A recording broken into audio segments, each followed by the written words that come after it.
எம்ஜிஆரும் ஜெயலலிதாவும் 28 படங்கள் ஒன்றா சேர்ந்து நடிச்சிருக்காங்க.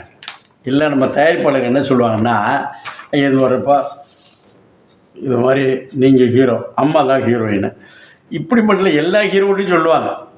அப்படி தான் ஒரு குஷிப்படுத்துறது, பேமெண்ட் குறையும், பல விஷயங்கள் பண்ணிக்கலான்னு பண்ணிக்கிட்டே இருப்பாங்க.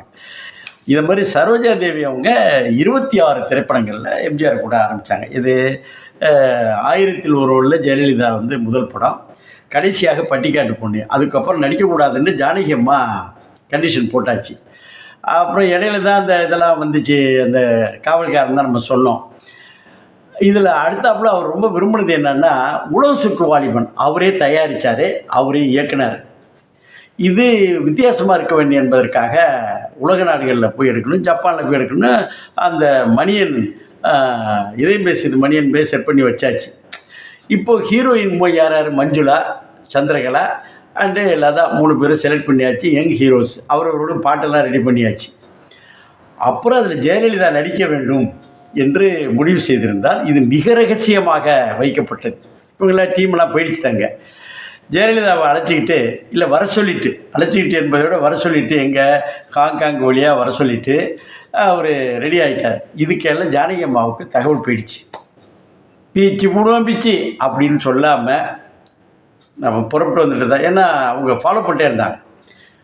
இதெல்லாம் சரியாக வராது அப்படின்னோடனே பண்ணியாச்சு. பாட்டெல்லாம் ரெடி ஆகிடுச்சு. என்னென்ன பாட்டு தெரியுமா?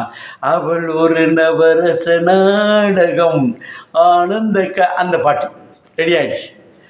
அப்புறம் இன்னொரு பாட்டு, பச்சை கிளி முத்துச்சரம் முல்லை கொடி 2 பாட்டும் ரெடி ஆகிடுச்சு. ஜெயலலிதா வந்து தடை பண்ணியாச்சு, அங்கே போட்டாச்சு. இந்த மாதிரி அவர் மணியை அவர்கிட்ட சொல்லியாச்சு, இந்த பாருங்கள் மணியன் அந்த அவர் வரவே கூடாது, வந்தாக்கா பிரச்சனை ஆகிடும், நான் இங்கே செத்து போயிடுவாங்கிற மாதிரி ஒரு சூழ்நிலை உருவாக்கியாச்சு. ஐயோ, ஒரு அரசியலில் பெரிய லெவல் வந்துருக்கிற இடத்துல அப்படி தப்பாகிடக்கூடாதுன்னு நிறுத்தியாச்சு. என்னப்பா பண்ணுறது?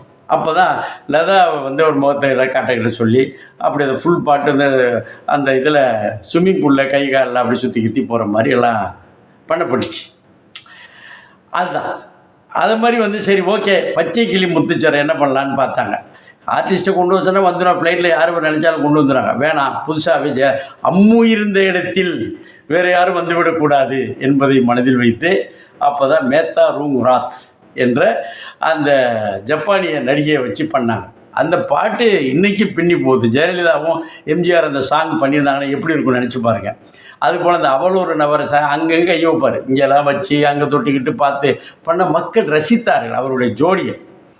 அதனால தான் அந்த படம் மிகப்பெரிய வெற்றி பெற்றது மட்டும் இல்லை, அவர் கட்சி நிதியே கொடுத்துச்சு. ஒரு திரைப்படம் தான், ஒரு திரைப்படம் ஒரு கட்சியை தேர்தலில் வெற்றி பெற்றது மட்டும் வழிநடத்தி அந்த வெற்றி அந்த முடிகிற வரையிலுமே பணத்தை வந்து அள்ளி கொடுத்ததாக தான் இன்றைக்கும் எம்ஜிஆர் சாகாமல் இருக்கிறார் என்றால் இன்றைக்கும் அந்த பாட்டை போட்டு பார்த்தா நிறைய திரைப்படங்களுக்கு அது ஒரு இன்ஸ்பிரேஷன் அண்ட் இம்ப்ரெஷன். உடல்னா 3 இருக்கணும். ஒன்று குட் ஸ்லீப், குட் அப்படைட், நல்ல பசி, சாப்பாடு. அடுத்தது குட் லிபிடோன்னா செக்ஸில் ஆர்வம். ஸோ தெரியுதா? இப்போ சொல்லுங்கள், ஜெயலலிதாவும் எம்ஜிஆரும் நடிக்க ஆசைப்பட்டு, குறிப்பாக அம்மு கூட அந்த படத்தில் 2 பாட்டாவது வேணும்னு சொல்லி ஒரு தயாரிப்பாளர் நினச்சாலும், ஒரு இயக்குனர் நினச்சாலும், அவரை இயக்கும் இயக்குனர் யார்? மகளிரணி வீட்டம்மா.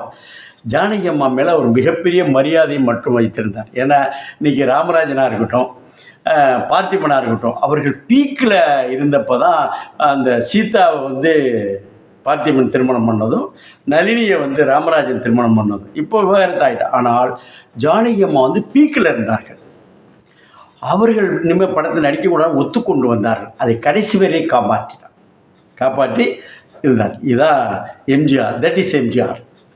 மனைவிக்கு மரியாதை, மனைவி சொல்லே மந்திரம், மற்றதெல்லாம் தந்திரம். மனைவிக்கு தெய்வம் என்று கும்பிட்டவர் இன்றைக்கும் மனதில் வாழ்கிறார் என்றால் அதுதான் எம்ஜிஆர்.